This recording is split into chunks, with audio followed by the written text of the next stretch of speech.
Good afternoon, children. Come to the next topic of the chapter polynomial. We are coming to the end of the polynomial chapter. Let me recall what we have done. We know what are the zeros of the polynomial, the relation between the zeros and the coefficient of a quadratic as well as cubic polynomial. Then, if the zeros are given, then how to find the polynomial.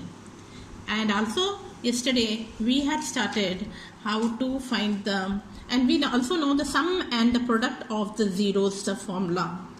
And yesterday I had started with the division of polynomial, which was the thing which you have already done in the 9th standard.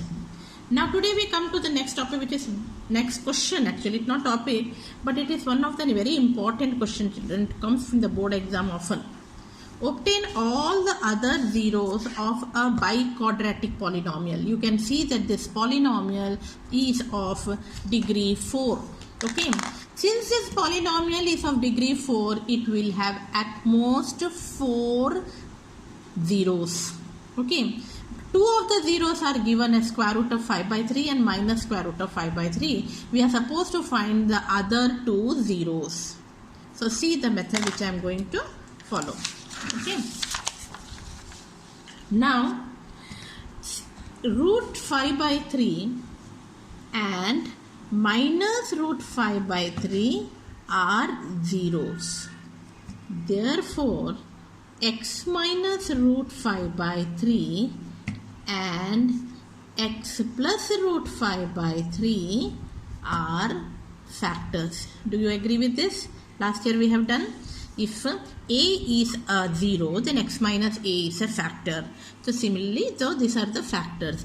This implies that the product of this, which is nothing but a square minus b square, that means x square minus 5 by 3 is a factor. Right? So x square minus 5 by 3 is a factor of this polynomial. That means if you divide this polynomial by x square minus 5 by 3, the remainder has to be the 0. So you will get a quotient. That quotient you will factorize and get the other 2 zeros. If you find difficult to divide with fraction, you can simplify it as, just can take cross multiplication, 3x square minus 5 by 3 or 1 by 3 common, and you get 3x square minus 5. So instead of dividing by x square minus 5 by 3, you can divide it by 3x square minus 5 because it is one of the factor. So what you will do, you take the biquadratic polynomial and divide this by 3x square minus 5. If you are doing the correct division, that shows that then only you will get the remainder 0. Let us do it. You know, all of you, 3x to the power 4 divided by 3x is nothing but x square. Right? X square, when you multiply, you get 3x to the power 4. When you multiply this, you get minus 5x square. Let me write it here so that the like terms are together.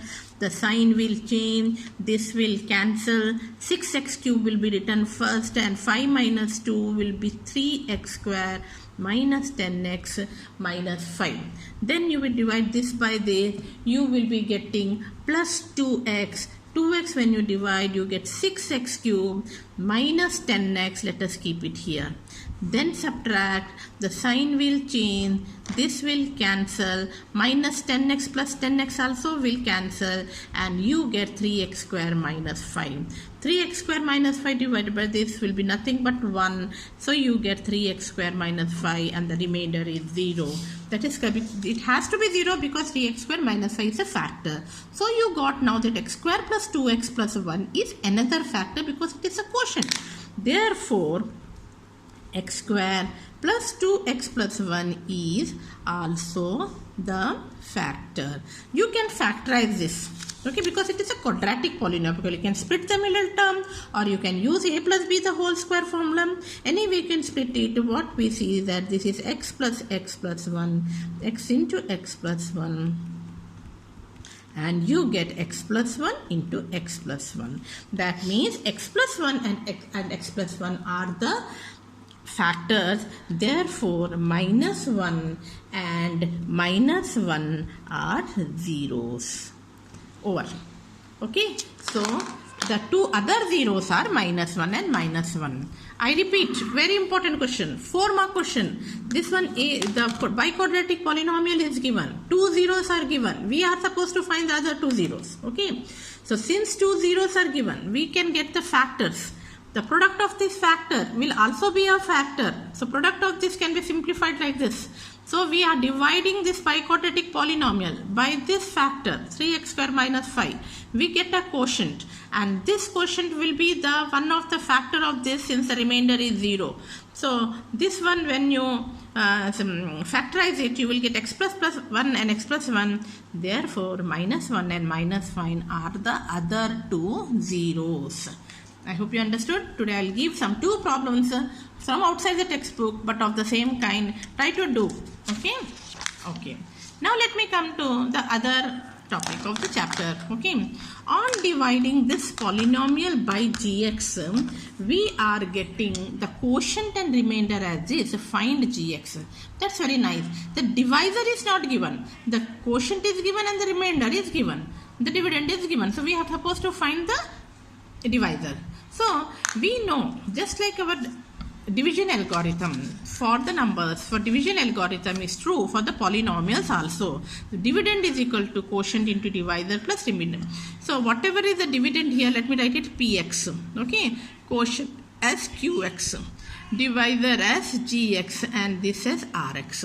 This is the unknown thing which is not there. All other things are there. So what we can write, this px minus rx divided by qx is equal to gx, which we are supposed to find. So now it's not a problem. You can take this polynomial. Px is nothing but, I'll not do fully, I'll just tell you how to do. Rx is nothing but minus 2x plus 4, that can be written as minus of minus 2x plus 4. Okay, divided by qx, and qx is x minus 2. So let us simplify this. While simplifying, we get it as x cube minus 3x square plus 3x minus 2, and this has to be divided by x minus 2. This division is easy, which you know how to do. So you'll divide it, whatever quotient you will get, and that quotient will be gx. After dividing, get the quotient and then get the gx. I hope you understood. So here this is very simple. You have to just remember the division algorithm for the polynomial, simplify it and then divide. So these are the 2 problems which are from the exercise and slightly different. I hope you have understood. By this we complete the chapter as such by doing each and different type of, all the type of problems. Now I am supposed to give you some extra problems for you. So before I give the extra problems, I would like you to do practice on this question. I'll give the questions, you practice, and tomorrow I will be doing again in the same chapter some different type of problems from the optional. Optional is also there for the exam. So from the optional, let me pick up some 1 or 2 questions and do tomorrow. Okay. Thank you and have a nice day.